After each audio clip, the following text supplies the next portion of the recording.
So before I say this next point, I do want to sort of preface it with Apple's only obligation is to their shareholders. They have no obligation to the consumer whatsoever. Sure. And that misconception that they owe the consumer anything is non-existent. There has never been a bigger FU, I don't think, recent tech history than Apple happily selling a $50,000 Mac Pro and then several months later essentially obsoleting it. John, what can I do for you? It's rare that we have an opportunity like this. And I wanted to kind of relish in the moment with you for just a moment or two.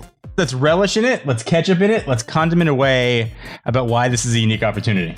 Well, the thing is you and I have an opportunity that not even our listeners get to experience. That's true. And that is being in the conversational presence of who may be the greatest Mac reviewer of all time.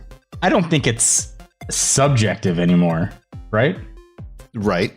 I don't think so.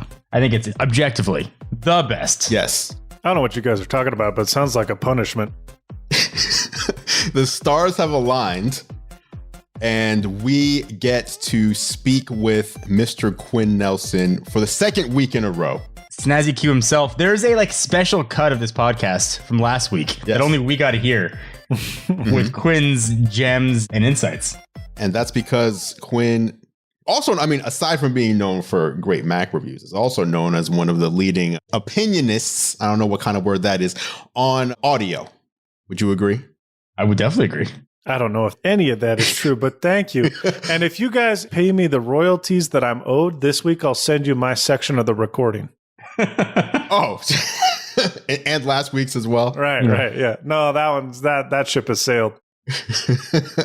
Quinn, welcome back. We're glad that you were able to make the time to join us again, because while we love having you here to talk to you, it's all about the audience. Can I start? I know we have a list of questions to go through with Quinn, but I want to start with a question. So Quinn, we have a bunch of mutual friends in common, right? People who are in the industry that we've both met. And I always hear the same thing from people after they meet you. Quinn is so nice. It's not who I expected. And I think people get a sense of you from social media, when you're on Twitter at that point, and social media presence in general. And probably people listening, if I've heard you and remember you from there. Is it fair to say it's two different versions of the same person? Yeah, I would say so. At times, I don't think they're as separate as people seem to believe them to be. But in the same breath, it's certainly a character that I play up on YouTube and on Twitter, and it's a bit. So yeah, I like to think that I'm a good guy in real life. I don't know. Do you hear that from other people too? Like, oh, you're not who I expected. Not necessarily negatively, but you're not what I expected. I've seen it anecdotally, not from people that are kind of YouTubers, because I think in that realm, I've been around long enough and other people have been around long enough that's kind of familiar already, but certainly from viewers. I remember the one example when we were moving out of our old office, we had a big server rack that I just listed on our local classifieds. Actually, no, I put it on Twitter and said, hey, this is a nice server rack. We're moving. We don't need this anymore. Does anyone want it? Before I just leave it on the side of the road or whatever. And one guy responded, oh, I'd love to. Thank you so much. And I said, okay, come get it. And we helped him load it in the car. He's a nice guy. And he went up and put it on Reddit and said, hey, I got this sweet server rack. It was from Snazzy Labs. And one of the top comments was, how was the guy? How was he in real life? And the guy responded, super pleasant, really nice. He helped us. I could tell they were tired because they had been moving stuff all day, but they helped me load it in my truck. Really friendly guy. And everyone was like, wow, that's interesting. And I'm like, does everyone just think I'm a jerk? Anyway, yeah. So that was my lead-in. We can't be so nice to Quinn in our intros. You got to bring it back a little bit. Yeah. You got to humble me a little bit. Come on. All right, let's jump in. I just wanted to find out. Let's start with, this isn't new. I just want to know what games you guys are playing right now, video game wise. Pilot Wing 64. Oh. I'm not joking. I went to my Switch, booted it on for the first time in a while. My wife's been playing the new Harry Potter game, and she's not a gamer, so it's been fun kind of seeing her get excited about stuff. And I thought, hey, you know what? I want to have a little fun. So I booted up the Switch and pre-ordered Hearts of the Kingdom, the new Breath of the Wild. And then after I bought that game, was like, but I want something to play now. So then I looked around the store for 20 minutes, didn't find anything. And I said, I'm just going to go back to the Nintendo 64 emulator. And it's been a grand time. Just some Pilot Wings. Yeah. I'm landing planes, flying jetpacks. Viewers should know that Andrew was asking this question while he was wearing a very bright Xbox shirt. Oh, yes. He looks like Phil Spencer. I am waiting for Tears of the Kingdom, the Breath of the Wild sequel, like Quinn said. So I play most of my games on Steam Deck. It's hard for me to play games like with kids. I don't have that much time, and if they're like adult oriented, I don't want the kids seeing that. Although what I am playing is definitely not adult oriented. I'm playing the Lego Skywalker.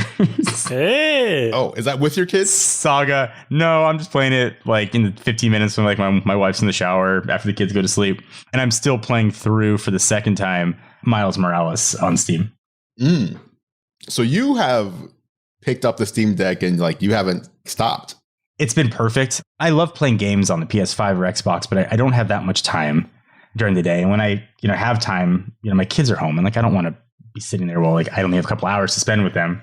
And if I want to play like a shooter game, like kids don't need to see that or that kind of thing. So the Steam Deck's been like an awesome way to take some of those like tier 1 games with me and be able to do it totally on my time. That's cool. I'm embarrassed to say that I got a Steam Deck not right at launch, but like a couple weeks after.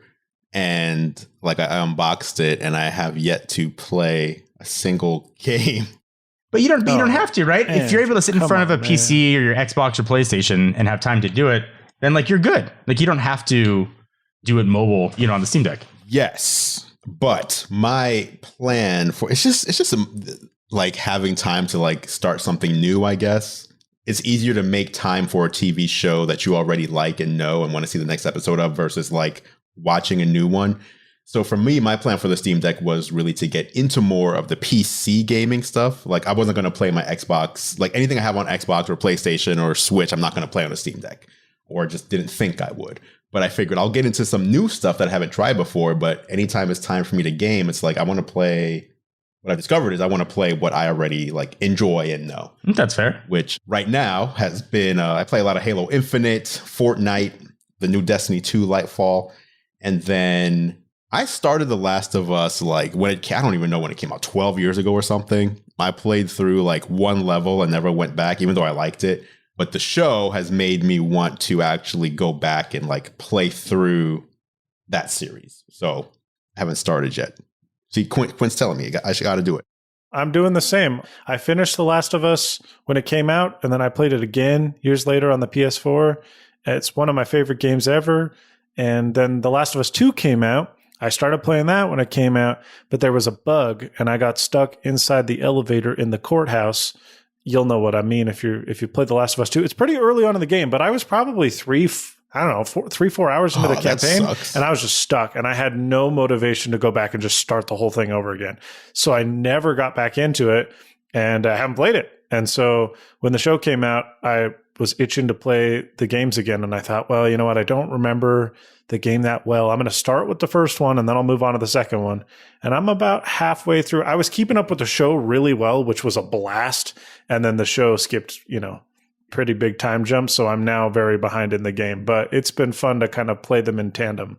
Interesting. Yeah, I have. So not having played through, I don't know how well it like matched up with the show, but yeah, I've seen people online say it, and it's like what a surprise. Like because you compare it to like the Halo TV show, which if you play Halo, what I've heard is people who don't play Halo who've watched the show enjoy the show, but people who've played Halo who watch the show think the show is terrible because it doesn't match up at all with the game.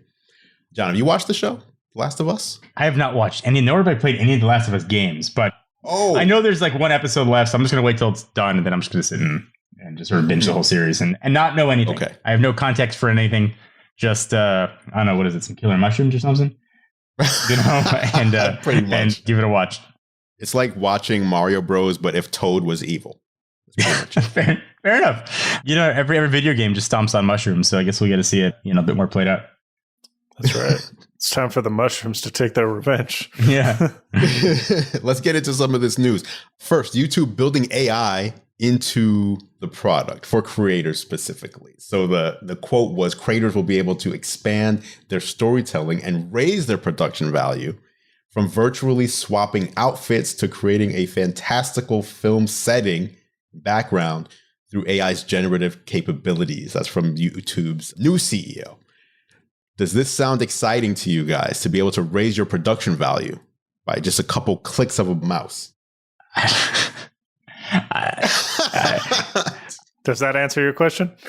I mean, in theory, it all sounds nice, right?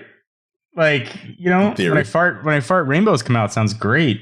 But if I change outfits and suddenly my shirt looks like it's like going through half of my face, you know, sometimes the tools are not worth it. I think it's interesting, and I'm sure the future is going that way. But it is still a ways off. I think so too. On the one hand, it's kind of neat in the sense that if you're a new creator and you don't have killer cameras and an awesome production team and a set built out, it gives you the theoretical ability to kind of quote unquote compete with people that have more than. With that said, I think that it's always been the case. Perhaps I'm old YouTube and biased and dumb, but I think ultimately it's the content of the video that tends to be more important than pretty much anything. Even crappy audio quality and video, people will tolerate a lot so long as the content is interesting. I mean, look no further than he's kind of an outdated example now and has had his fair share of controversies. But you look at someone like PewDiePie, who for years was recording in 480p with terrible microphone quality, and his viewers didn't care because they loved him. And so I think that'll continue to be the case no matter what these AI tools do. I think it's an interesting idea, but I, similarly to John, am very skeptical of it actually being a thing. Yeah. And again, we're probably just old YouTube, like you said. Have you guys seen the TikTok filter that's been like going viral the past week or so? I'm glad you brought that up. Glamour something? Yeah. Yeah. The reason I brought it up was because I don't know what they're doing, but it doesn't act the same way the other facial filters do, where if you cover your face in any way, those other filters just kind of disappear, while this one like mapped on, like stuck on. And when John said like my shirt is like going through half my face and everything, I was like, I don't know what they're doing with this filter, but if that's where things are going, if you can stand in front of your camera and batch shoot like 3 videos and just change your shirt with like a couple clicks, that is kind of cool. That filter is allegedly the first time AI is actually being used. TikTok won't admit it. Oh, really? But that is allegedly the first sort of widespread AI being used, that weird beauty filter. And listen, if you're thinking about using AI for shooting videos like a filter, then sure, you know, it could potentially work. But I don't think there's still a bit of uncanny valley when you sort of look at those things. It doesn't look right, but I'm sure we'll get there. We won't be able to tell the difference. Yeah, the other thing too, I think, is no matter how good AI gets at mapping those kind of textures onto an object, onto your face, you still need art style and you still need the ability to kind of make that work for you. One of the kind of criticisms I've seen about this filter, beyond it being a little uncanny valley, is that just everyone looks the same. So you put it on and all the women will have the same eyebrow shape and they have the same lash look and the same makeup. And it's uncanny valley-esque in the sense that it makes you look different enough that on the flip side, when you're looking at it, you're like, oh, that does actually look like me with makeup. But then you look at everyone else and you're like, but also everyone kind of looks like that though. So I don't know how.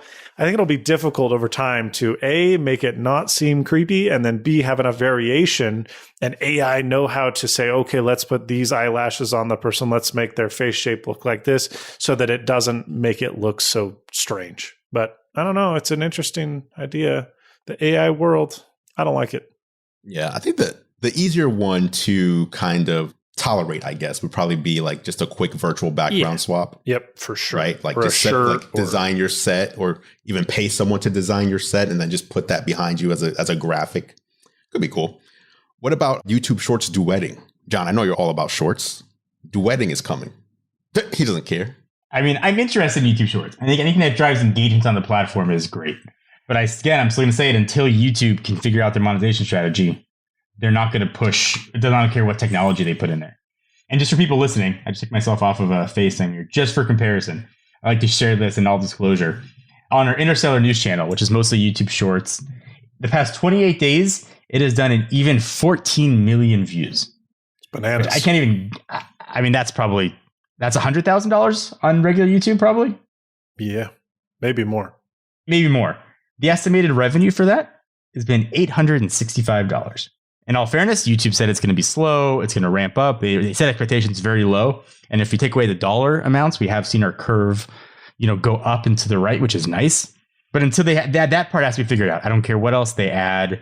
They're not going to get the creator talent that they need and have on the other side of their platform to drive the engagement unless they can figure out the monetization to be better than it is. And I have faith that it will get there. But who's going to invest time and money in YouTube Shorts as a business, at least, if there's no ROI on it? That makes sense. Apple may have something new for us next week. Yeah. New products. First new products. Wait, is it the first new products of the year? I think so. The rumor is it's going to be yellow colored iPhone 14 and iPhone 14 Pro. So last year was green. And last year was the first time that the Pro was included in the spring color refresh. It had previously just been the standard iPhone. So what's odd to me is if you think of yellow, obviously we don't know what the hue is, but the iPhone 14 Pro is frosted. So yellow and gold seem, at least at first, when I think about it, seem very close in color. But yeah, you're excited about a new iPhone color. Do you upgrade mid-cycle to get the new color? Oh, I find this thrilling. People do that. People do that. Peak innovation. It'll be the best yellow that there's ever been. Cosmic yellow. We think you're going to love it. It's a great yellow. Yeah, I don't know. I mean, I do with the green ones the last couple of years, every time, especially last year with the Pro, I was like, oh, I wish I could have had that. But I don't know. I've always been kind of surprised by the mid-cycle refresh. Obviously, it works for some people, but it seems strange that someone that has been waiting on an iPhone 14 will go, oh my gosh, now it's in yellow. I'm getting this one. Yeah, it is weird. But it must work because they keep doing it. So Apple will send me those mid-cycle refresh colors, and it's anecdotal, but those videos will perform better than the initial, hey, here's the brand new phone. That happened with the purple iPhone, that happened with the green one last year. Like, I don't get it. And there does seem to be people like, oh, there's green now, I need to go buy this. Not only is it weird that you waited 6 months, but it's also weird that in 6 months, there's a whole new one coming. That's the weirdest one. It's literally just the fact there's a new color, then that's what's making you make the decision to buy. But like Quinn said, it obviously works. It obviously puts them back in the quote unquote news cycle for the iPhone. Also, I would assume we'll see new case colors, new watch band colors. But do we think there might be anything else? Like last year, I believe it's called Peak Performance. So was that the Mac Studio? Yep. So there was a Mac as well as just, it seems like it's not enough to just be a new iPhone color and that's it. Like, is there anything we expect or hope to see?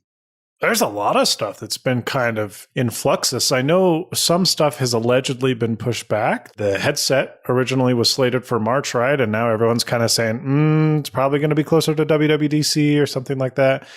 But that's why I think maybe this would have been lumped in with a product that would have been ready to go. Maybe something like that. And they would have just mentioned it as a kind of bumper or whatever. But now I wouldn't be surprised if it just press release shows up on the store one day and there you go. And you know what? That will be a great opportunity for Apple to send it to a lot more YouTubers than they usually do. Apple, send me a yellow iPhone and I'll make a short about it, acknowledge my existence, and I'll give you a high five. Just kidding. Or like, come on, like we're also talking about the rumor of the M2 15-inch MacBook Air that's been floating out there. Yes. Right? I'm making that move when that thing comes out. Okay, I got a question on that. Why? This seems like the strangest machine to me. A 15-inch MacBook Air? Yeah. I got my wife M2 MacBook Air and I've loved it. I think for most things, it's almost a perfect computer, in all honesty, minus the SD card slot. I'm not doing editing on my laptop at all. And honestly, it's something that'll feel different than my 2-year-old Mac Pro I've been using.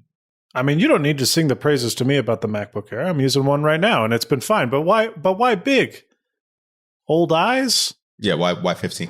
I've always gone on the smaller side, just to try it, in all honesty.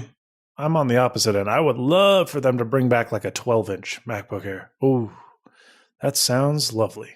I just want to try it. No other reason other than that. All right, fair enough. Would you go M2 Pro if that was offered, or would you just stick with M2? Probably M2. I mean, I think it's the MacBook Air is almost a perfect computer for everybody. I mean, it's hard to find a person in some spec that the MacBook Air is not a good computer for. It might not be the most ideal computer, but it's pretty good for most people. Having multiple screen sizes, I think would probably give more people an option that want that larger screen. But Apple's notoriously messed up their laptop line for years with sort of especially their naming scheme. They had the 12-inch MacBook Air, and then they had a MacBook. It was the MacBook Pros. It's always a confusing sort of lineup, so it wouldn't be surprising to see it just get confusing again. Yeah. My problem with the MacBook Air has always been I shouldn't say has always. Since the introduction of, frankly, the M2, but even the M1 to an extent, has always been value proposition. If you get the base model MacBook Air, it's a fantastic deal, right? As soon as you start to spec it up, you're getting really close to the pricing on the 100%. MacBook Pro, which affords you, sure, it's larger and it's a little heavier, but it affords you a significantly better display. Like not even close. Better speakers, better microphones. It's a much better computer, in my opinion. So where I guess maybe a 15-inch could fit in is even if you spec the 14-inch MacBook Pro up to about the same configuration as you'd get on the 16-inch MacBook Pro, you're looking at about a $500 price delta. So you're paying $500 for the bigger screen and larger battery.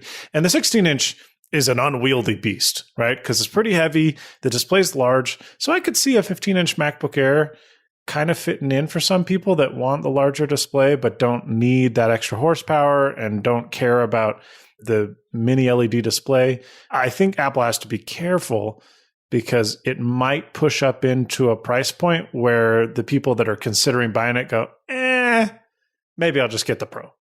You get to the point where you're just a couple $100 difference. I mean, if even that. If even that. I mean, sometimes you'll find the entry-level MacBook Pro on sale, and it's less expensive than getting the exact same spec, but it's not the exact same spec, MacBook Air. So I don't know. That's always been the tricky point. I wish the Air started $100 or $200 cheaper. The question for me, I guess, is what is the price difference between a 13 and a 15? Because I like that what they did with the iPhone Plus, even though obviously the results that we've heard is that it's not selling too well. But previously, if you wanted a 6.7, 6.8, whatever it is, inch iPhone, you had to pay $1,100, and now you don't.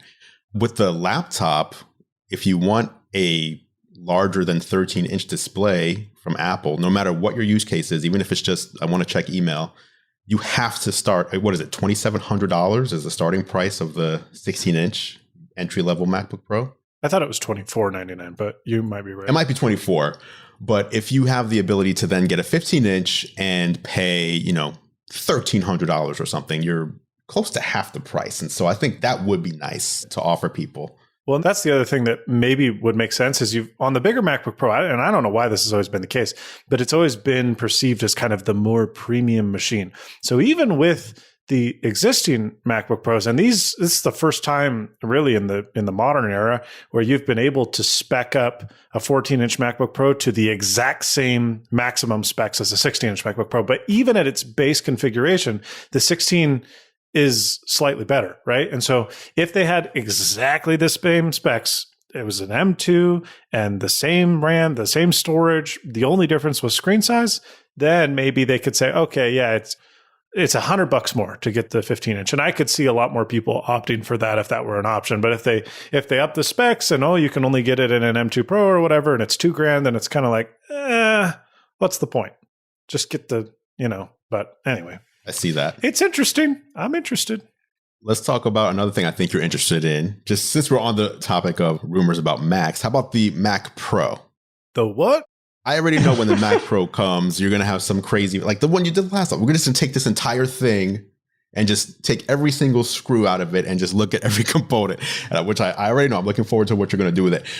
What are you hoping to see from the Mac Pro, and how do you feel about the rumors that it almost might just be a Mac Studio replacement as opposed to the more ambitious plans that seemed to be before? I do not understand what is going on with this thing. I've got to think that something's happening in the background that we're not aware of because it just sounds dumb, right? The original plan was to have the Jade 4C, so it would have been two M1 Ultras glued together. Yes. Right? So double the power of the M1 Ultra.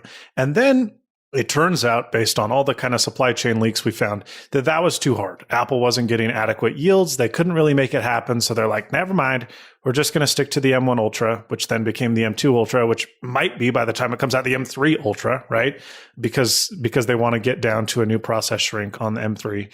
So that's already kind of weird, right? Because spec for spec, it would be comparable to the Mac Studio. So the Mac Pro, obviously, being a larger machine with extra cooling and additional space, well, then of course you're going to expand it. You can put in GPUs and other storage. But then the rumors are now saying, yeah, but no, that's not how it's going to work, because there's no GPUs and there's no expansion cards. And so it is what, so then what is it? If it's just the same thing spec for spec, because the Mac Studio is not thermally throttled, it's not constrained by its size, it works great. So if the only difference is, hey, same computer, but now it's heavy and big, what? No, that doesn't make sense. There's no need for that to exist. So I have to think that they're working on some, and maybe it's proprietary, but some expandability. Maybe you can upgrade, it's got the unified memory on the SoC, but maybe you could add additional slower traditional PCIe based memory onto the motherboard. Maybe they have their own expansion cards where, hey, we took the fantastic GPU inside the M2 or the M3 Ultra, and you can add double the memory, you can add double the GPU compute by putting this card in. And yeah, you have to buy it from us. And sure, it's expensive, but that's what this is for. Because if that doesn't exist, then why does it exist? I mean, there's no reason for it to exist. And furthermore, what's even more confusing is that all of the recent reports seem to indicate that this is going to kill the Mac Studio and that the Mac Studio was just a one-off Band-Aid. No, the Mac Studio is amazing. And it works for so many people that were buying Mac Pros because an iMac didn't work for them, developers running Xcode, people that don't need graphics but did need the neural engine inside of the chip, that need all this other stuff that comes with the M1 Ultra, but again, don't want a huge machine. The Mac Studio is an amazing computer. I love the Mac Studio. And it's the first new Mac that Apple's released since the Mac Mini in 2005. I mean, so it's a brand new form factor, which is super cool. So I have to think that they're not killing the Studio. That makes no sense. What I could see is them doing kind of a staggered refresh cycle. So this year we're refreshing the Mac Pro. Next year there's a new Mac Studio. The year after that there's MacBook, because again, this market is pretty small, right? They're not doing that much volume on this, but they can't be the same. It makes no sense. And it makes me mad when people say that that's what's going to happen. Because what? I think when it comes to the Studio and the Mac Pro, you're going to run into a MacBook Air, MacBook Pro problem. Right? The Mac Studio gets so good that why is a Mac Pro necessary? Then you start speccing up a Studio, you're probably going to be at prices where the Pro will eventually start. So before I say this next point, I do want to sort of preface it with Apple's only obligation is to their shareholders. They have no obligation to the consumer whatsoever. Sure. And that misconception that they owe the consumer anything is non-existent. There has never been a bigger FU, I don't think, in recent tech history, than Apple happily selling a $50,000 Mac Pro and then several months later essentially obsoleting it. I can't wait to see how they justify this. How they try to sell like, this is the one to get. The last one, totally kidding. This one will be current for more than 6 months, I promise. I can't wait to see how that story ultimately plays out. And if the only advantage you end up getting from a Mac Pro is expandability, perhaps that's enough. But like Quinn said, the Mac Studio is so good. It's hard to see right now where a Mac Pro could really do that much more. Well, first of all, the Mac Pro came out in 2019. And when did Apple announce a transition to their own silicon? A couple of years ago. 2021? It's 2020, I believe. It was months later. Wasn't it March 2020, I thought, or something like that? Oh, yeah, you're right. No, it was 2020 because 2022 would have been the 2-year transition that they missed. I see what you're saying. And they announced it saying they're going to transition every computer over. Yes. So we are talking months before they did that. Now, I don't even believe this, but I'm just going to say it because, I think it's an interesting thought experiment. It is true that they do not owe anything to shareholders, right? But what they did do was piss off the entire pro market for about 10 years from when the trash can Mac Pro came out to the new refreshed 2019 Mac Pro. And I think they were pretty cognizant of that market that, again, is small, but has been valuable to market, the creative market. That's what the, owning a Mac's all about. So they lost the artists and the video editors and the developers and the graphic artists and the 3D animators and all the people that they use to advertise how cool a Mac is. And I think that they really have made earnest efforts over the last few years to get those markets back. The problem is that I just had a lunch meeting the other day with a gentleman that runs a 3D animation studio. And he said, we are really struggling because he said what we had been doing was running macOS High Sierra because that was the last version of macOS that supported NVIDIA graphics drivers. And so we've been running a 4-year-old OS, basically 5 now, on all of our machines just so that we could continue to use NVIDIA cards because the AMD cards are not quite as good in our workload. But it wasn't working out. It wasn't practical. And so we went out and we bought some Mac Pros and we loaded them up with nice AMD GPUs and they work really, really well. But the software that we're using is not remotely close to being transitionable to Apple Silicon. Hasn't happened. They're not even really working on it. And so he goes, if it so becomes that that's the only way to move forward, and or if there is no option for additional expandability and overhead, then the companies that make software that have always been predominantly used on the Mac are going to be forced to move somewhere else. And on the one hand, it doesn't really affect Apple's bottom line, so what do they care? But on the other hand, Apple has always been proud about people that use their machines for pro workflows. And if that can't go anymore because they just have kind of decided to kill the product line, then that's a struggle. So here's my crazy prediction that is not really a real prediction because I don't think it makes any sense. But if you've got a situation where they were hoping to create a crazy baller M1 Extreme or whatever Mac Pro with expandability, and turns out that's not possible, hasn't happened. All the musicians that are using PCIe-based expansion cards, we don't really have an option for you. It's possible, not likely, but possible we see a very, very quiet refresh of the 2019 Mac Pro to the newest generation of Intel Xeons that just started shipping that were delayed for literally 2 years. There was rumors for years of Apple shipping an updated Sapphire Rapids Mac Pro, but Intel just, and again, Apple's been trying to move away from Intel for years because they suck at timelines, but they just started shipping that stuff. And I wonder if it's possible that because the Mac Pro that they wanted to build, they couldn't actually build by now, and they need to release something. They can't just leave everyone in the dark for another 3 years, that they go back to retool to make a proper Mac Pro in a couple of years and just put this there. Hey, there's a new Mac Pro. Yeah, it's Intel. We're not promising it's going to be supported for 10 years, but here's a little Band-Aid that can keep you occupied until we're ready to have a new proper Mac Pro. No, I don't think so. No, I don't think so. Oh my gosh. But I could see them doing that and selling a new one, like an Apple Silicon version. I can see them updating that one. yeah, maybe they call it Mac Pro Mini or something. I don't know. Or maybe they just call it the Mac Pro. And then in a few years, they come out and go, hey, now we have Mac Mega Pro with proper PCIe expansion. And I don't know.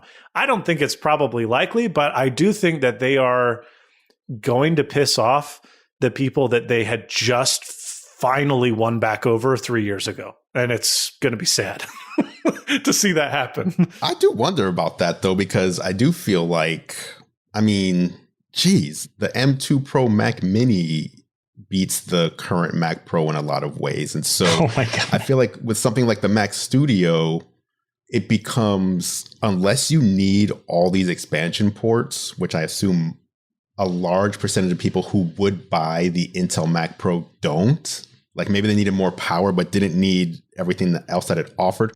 I think that's probably true, but and Apple has said this before. When they released the 2017 iMac Pro as a Band-Aid until the 2019 Mac Pro was ready, they said the overwhelming majority, and I don't remember, they gave a percentage at that little round table. It was like 90% or something of people that bought Macs that were considered pro users were developers using Xcode, and for which the Mac Studio is the perfect product. They don't need a Mac Pro, but there is still that 10% of people that are doing 3D animation and people that are doing compute that can't be done through the neural engine on Apple's chips. You have people that are doing audio and just a couple workloads where the GPU compute is not there on their chips. Now, the SoCs are amazing and their performance per watt is incredible, but they are objectively not fantastic at graphics. And so you're going to lose that market. Now, maybe Apple goes, yeah, it's only 10% of our pro market. We don't really care. And so sorry, go to Windows. But if I know anything about Apple, they don't really like to lose people that they can retain from a price standpoint. So I've got to think that there's something we're not seeing here that the rumors aren't suggesting, because it just doesn't make sense for this to be the way that it happens. I don't know. I agree. I'm extremely curious to see what happens with the Mac Pro. Hopefully this year. Let's switch to another company, and this is going to be a conversation more between you guys that I'm just curious to sit in on and listen. Obviously, I've been a Tesla owner, I think about 5 years now, between the Model 3 and Model Y. I know both of you guys are previous Tesla owners, and now you both drive Rivian trucks. I would love to hear about that perspective, because you guys have both been driving your Rivians now for a while.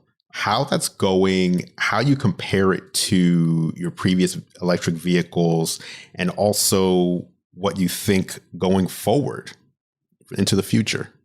Quinn, I'll let you start. You've had yours a little longer than me. It's the best car I've ever owned. Full stop. I was a Tesla owner for 4 years, and I loved my Teslas. I owned a Model 3 and a Model Y, and they made me never want to drive a gas car ever again.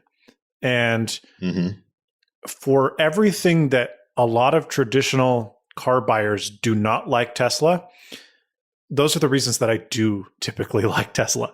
I like the idea that you get in and there's no engine on button. You just put your foot on the brake, you push the drive stalk down, and you go. I like their autopilot and ADAS system. I like most of the way that their UI is controlled through the screen. I like the simplicity of the cabin. I like the focus on performance. All the things that Tesla kind of did that was non-conventional. I like software as a service, basically, where your car continues to get updates into the future and it's always a growing and improving product. I like that it's controlled by an app and that there's a dog mode and all the stuff that people tease Tesla for. I actually like it. But the issues that existed that I had when I owned a Tesla, mostly regarding interior build quality overall, general cabin comfort and noise, and then kind of it being stuck to pavement, not for any problem of the vehicle itself, but just because that's the way they were designed. Rivian fixes all of those problems. So I think they've taken all of the good of Tesla. And I think if you've driven a Tesla and you're like, nah, I don't like this, I really don't think you're going to like a Rivian. I think it copies much of what Tesla has done well, because Rivian is comprised of many ex-Tesla engineers. They've taken the good that Tesla has done and I think iterated on that. And that's why the experience is fairly similar. But I think that they have incredible quality materials that's bested by only luxury vehicles like Range Rovers and high-end Mercedes. And they're really, really well built. I think the vehicles are hyper fun. The suspension is incredible. The hydraulic suspension is the same kind that they use in McLarens, because it's hydraulically cross-linked, which is super fun when you're on the road. But then you can also go off-road and climb up boulders. I mean, I don't think there's a single car on the planet that can do everything that the R1S or the R1T can do better than it can do all of those things. It's not going to climb up an off-road trail better than a Jeep Wrangler, and it's not going to drive up the canyon faster than a Porsche Cayenne, but it does all of those things better than any other car on the planet. And for that reason, I think it's the best single car you can own. And I really, really, really love it. It's fantastic. I can talk about my perspective from the R1T and also the R1S, which my wife has had for about 4 months. I drove Teslas for 7 years. I had one of the original Model S's, had a Model X, and then had a Model 3. People are going to have opinions on electric cars, and they're going to hear about range and charging, all that kind of stuff. And in some ways, it's still valid, even with Tesla opening up the superchargers. But I agree with Quinn. There's been nothing that I've needed this car, the SUV or the truck, to do that hasn't been able to do incredibly well. And then do it fun. From having to haul TVs to us having torrential rainstorms here in California. We don't deal with snow. My wife's coming from a Honda Odyssey minivan. She never felt safe in the rain. She said the car drove exactly the same in torrential downpour as it did when the roads were dry. And that's due to weight. We have the off-road tires. She loves this. her R1S. She said, I'll probably just always have whatever the new version of this is whenever it's time to get another car. I am shocked by the build quality for a new car company. In fact, when Sandy Munro tore it down, Rivian went the opposite direction. They put more money in the cars than most have done. It's too much. They were welding things that didn't have to be welded together. They sort of reinvented a structural chassis so that collision points were pretty much everywhere. It's no wonder their quarterly earnings have not been great because they're spending so much money making each car that good. It's been incredible. Now, there's some things that I wish it had, and I'm sure those features are coming. I wish it had dash cam and those sort of features that sort of Tesla has done incredibly well. But Rivian's been pretty good about pushing updates out. The navigation is not great, but yesterday I got an update that now it's using Google Maps for addresses and for destinations, which has been awesome. I am really impressed. There's very few things about it that scream a new company. The one thing that makes me laugh every time is when you get a software update and it's 75 minutes because it's literally reinstalling the whole OS every time. Mm-hmm. Instead of just pushing, instead of just pushing updates out.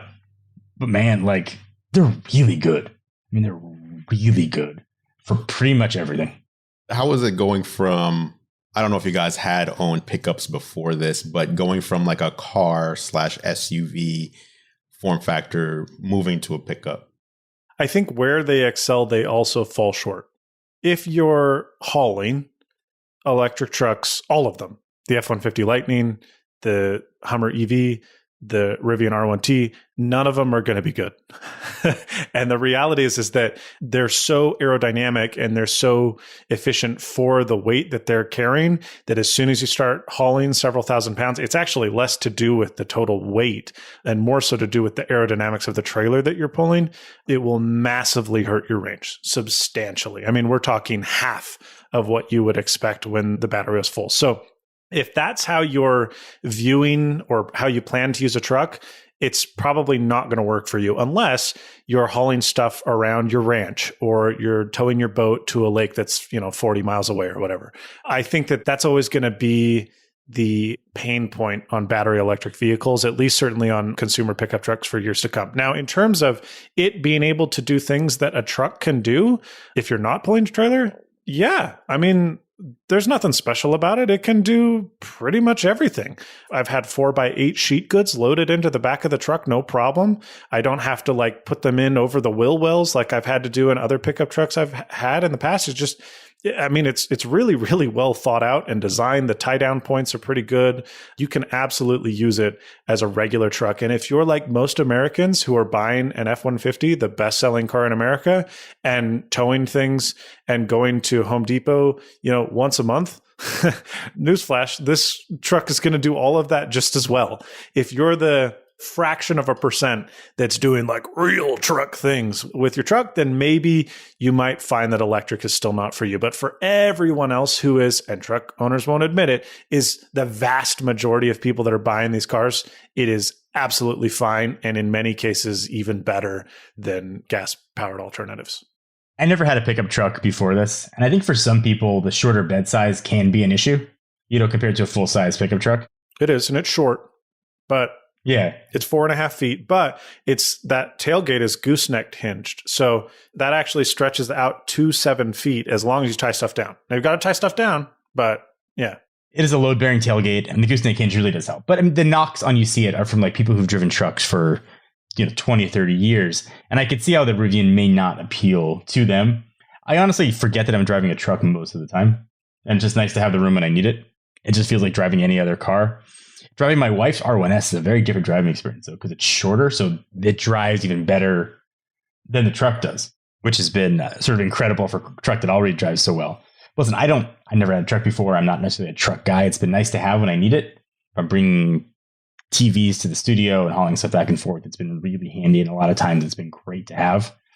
But I think for folks who just want the extra functionality of having a truck bed when you need it, and then having a car that's just great to drive overall, it's like a perfect automobile for almost everybody. They got to fix the tonneau cover.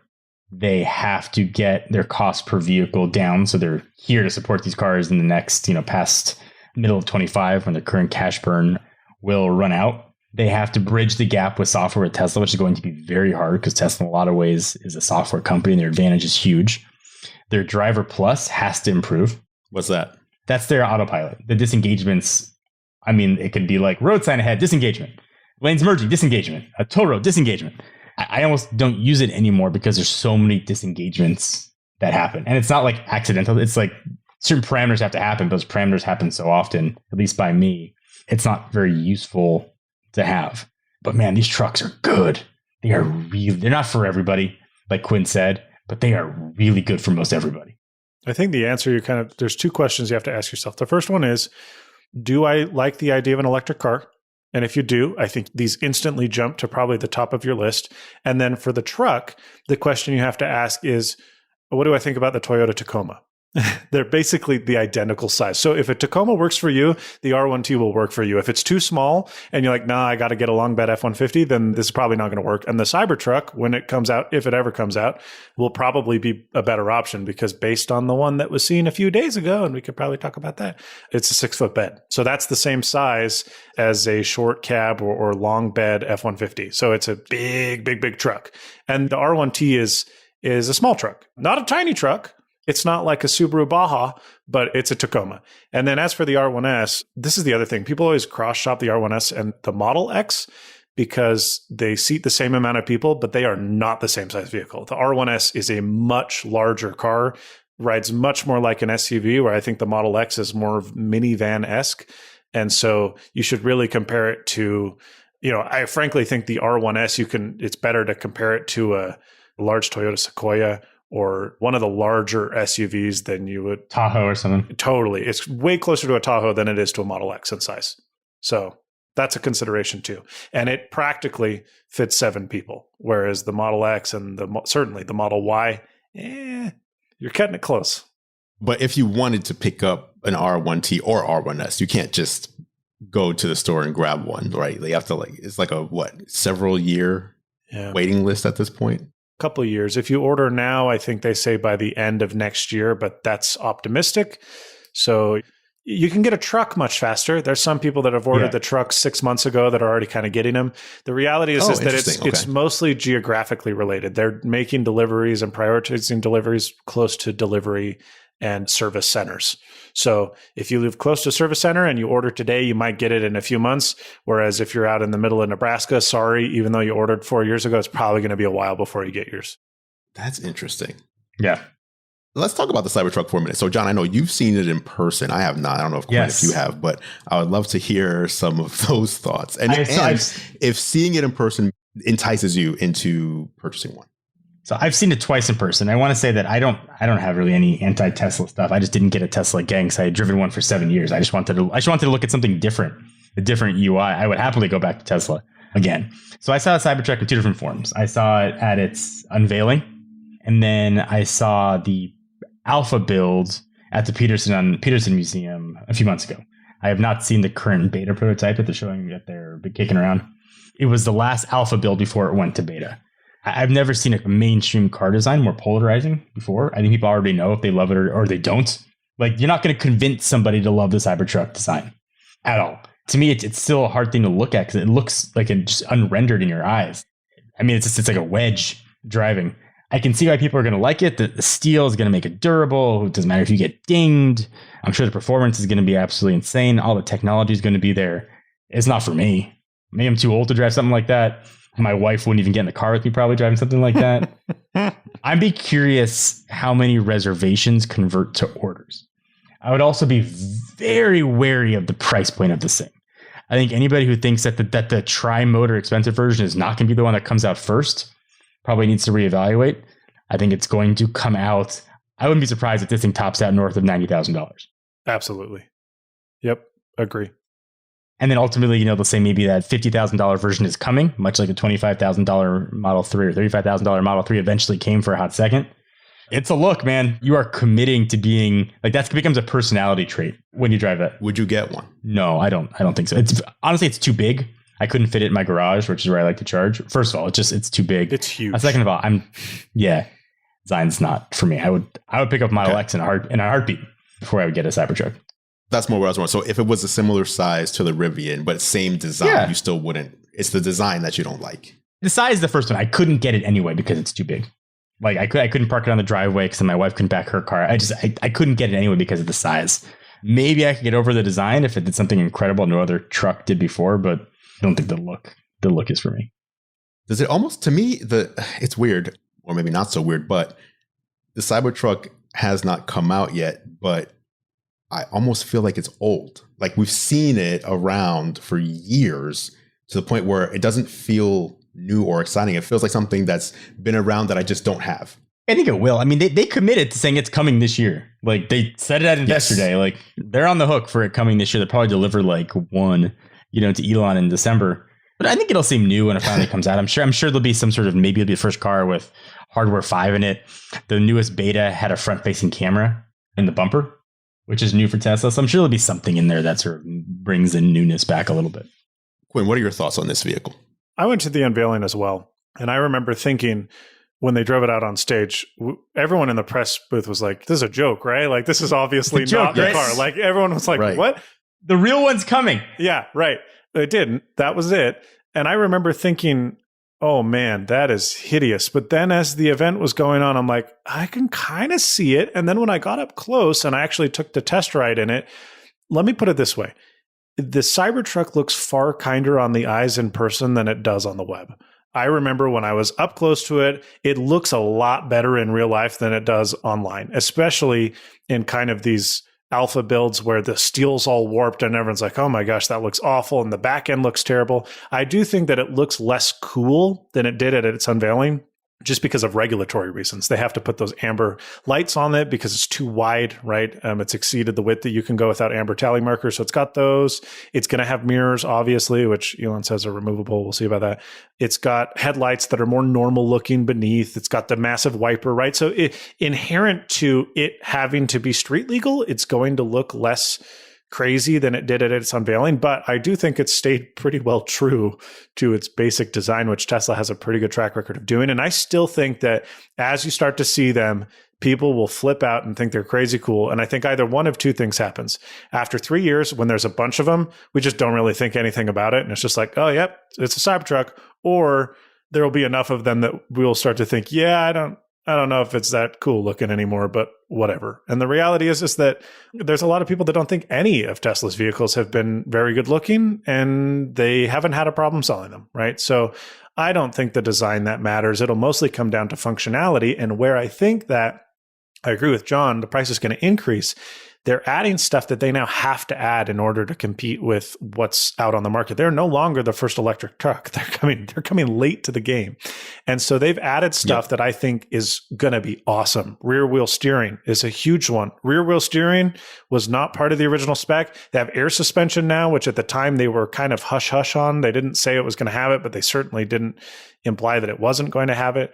They've kind of changed some stuff around because they have to compete with what's already out on the market. And that inherently is going to drive up the price. Now, I think rear wheel steering on a car that is that big with a wheelbase that long is going to be huge. It's going to feel like a way smaller car when you drive it. It's got to be there. But that's the kind of stuff that's going to push the price up and up and up and up and up. And where I don't think Tesla is going to do what Ford is doing with the F-150 Lightning is they're not going to start cutting out major features to bring the price down, because Tesla doesn't do that. They've never done that. They want to keep their production line as simple as possible and basically price to demand. So don't think that the $39,000 model is not going to have rear wheel steering and won't have air suspension. That's not going to happen. It's going to have everything. And so if they can't make that happen at $39,000, which, spoiler alert, they're not going to be able to, because look at their cheapest car that's a Model 3 and it's not even that price, and it's a much less expensive car to build, and the battery is way less capacious. There's going to be issues with them hitting that target, but I do think that they'll be competitive. Not competitive. I think they'll be an excellent value by the time you look at the spec sheet and then look at the car in front of you. And so I think that'll be exciting. And Tesla's Tesla. I mean, I also wonder how many of the 200,000 plus orders are going to convert, because it was only $100 that was returnable, right? But I think they're going to sell quite a lot of them. I think they'll quickly become the best-selling electric pickup in the world shortly after launch. Just because they have the scale, they have the scale that nobody else really has. The one thing I'm curious about is their whole move to vision as opposed to radar, which I assume the Cybertruck will be a part of that. Yeah. And the features that are missing. They're backing out on that, though. Their radar's coming back allegedly. Are they? Yeah, there's no ultrasonic sensors, though, so good luck parking your 50-foot refrigerator. See, that's what I was just going to say is I tested out I'm actually working on my video of the Hummer EV. And the one thing I was worried about before it arrived was, okay, I'm going to like test it, right? Take it out, but I want to like use it. Like I want to go to do typical thing, like go to the grocery store or whatever. Then I was like, how am I going to park this thing in like, those perpendicular spots? And then it was just funny because I was pulling up to a spot and it looked super tight. And then the car was like, hey, you want to park here? And I was like, oh yeah, please. And I just hit the button and it was like the easiest parking job. Like my Model Y doesn't even park like that. And then I remembered it's because I think my Model Y, I believe I got it after they removed the radar sensors or the ultrasonic sensors, whatever it is. So it doesn't do a good job or even any job at self-parking right now. Is that going to be an issue with this super large truck where self-parking is probably, out of all their vehicles, probably the most important on something like that for the everyday person? But John, it sounds like you're saying they may be bringing back radar, or Quinn, you say no, it's not. There's been rumors of it for sure. I think the most important thing, and what Elon will tell you and what everyone else at Tesla will tell you is, don't look at how our cars currently park themselves. Don't look at summon mode. Don't even look at autopilot on the highway. That's a 5-year-old software stack that we really haven't done that much with because we've been working on full self-driving like crazy. Version 11 of the FSD beta is going to integrate, for the first time ever, the highway stack with the rest of the stack. For, every time you get, and it's not obvious, they don't make this known. Even Marquez, who does excellent research on his videos, was driving on the highway and like, that wasn't that great. FSD should do better. But that wasn't FSD. That was the same autopilot that's been in use for 4 years, right? And so I think their answer is, yeah, it kind of sucks right now, but just wait. It's because we have to mold all of it together. And that's when we'll update driving around in the parking lot and finding a parking spot. Because famously, they added this later on, but famously for years, their park assist only used ultrasonic sensors. So it didn't look at the lines at all. It just said, okay, let's put ourselves in the middle of the other two cars that we're next to, and then that's how we're going to park. It was fairly rudimentary where everyone else is kind of caught up and Tesla's neglected that. But the hope is that when they finally combine them all together, all the issues should be fixed. Now, whether or not that's going to happen, I don't know. But that's the promise. Right. I mean, it would be nice to get all the features that the car promises to give you. Yeah. The stuff you paid that for? They took away when they deleted right? it. Exactly. Yeah. Exactly. Well, Quinn, thank you for joining us this week. Again, second week in a row. We really appreciate it. Thanks for having me. Thank you, Quinn. Speaking with you and having your expertise here. I'll be back next week and I'll be sure to press record. Sorry about this week. My apologies. And that is it for this edition of Geared Up. Thank you so much for listening. Of course, you can catch John and I on YouTube.